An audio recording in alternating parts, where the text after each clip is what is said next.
বোরকা কিনে দাও। আমার স্যান্ডেলটা দেখেন 3 বছর পুরাতন ছেঁড়া, কিন্তু আমি আমার স্যান্ডেলটা পাল্টাই না, সেলাই করে নেই। কিন্তু আমার বাচ্চাদেরকে আমি কষ্ট পেতে দেই না। শুধু একবার বলছে বাবা লেচে খাবো। আমার মেয়ের মোবাইলে আমার নাম হলো 500 ছবি আছে।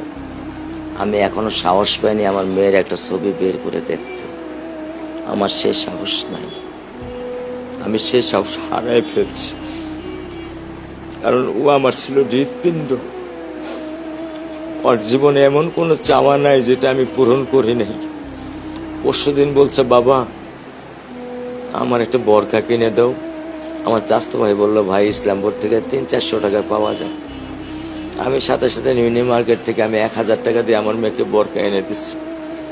আমি দরিদ্র, ভাঙা বাসায় থাকি, কিন্তু আমার সন্তানদেরকে আমি কখনোই দারিদ্রতা স্বাদ পেতে দেইনি। দারিদ্রতা স্বাদ পেতে দেইনি। আমার বড় মেয়েকে এখন আমি সেলোরার থেকে জামা কিনে দিই। আমার স্যান্ডেলটা দেখেন 3 বছর পুরাতন ছেঁড়া, কিন্তু আমি আমার স্যান্ডেলটা পাল্টাই না, সেলাই করে নেই।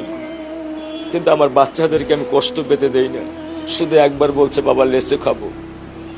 আমি 1 মিনিটও দেরি করিনি, 1 মিনিটও আমি দেরি করিনি। ও আমার একটা হৃৎপিণ্ড, সেটাই আল্লাহ নিয়ে গেছে। আলহামদুলিল্লাহ, শুকরিয়া, আল্লাহ দিছে, আল্লাহ নিয়ে গেছে। আমার কোনো কষ্ট নেই। আমি তো চাইলে পারতাম না। অনেক দম্পতি আছে যাদের সন্তান নেই, আল্লাহ দিছে, আল্লাহ নিয়ে গেছে। আমি আলহামদুলিল্লাহ করি আল্লাহ গেছে। আমার কোনো কষ্ট নেই, আমার কোনো কষ্ট নেই। ঠিক আছে, কর্মের মধ্যে তো একটু আমার কোনো কষ্ট নেই।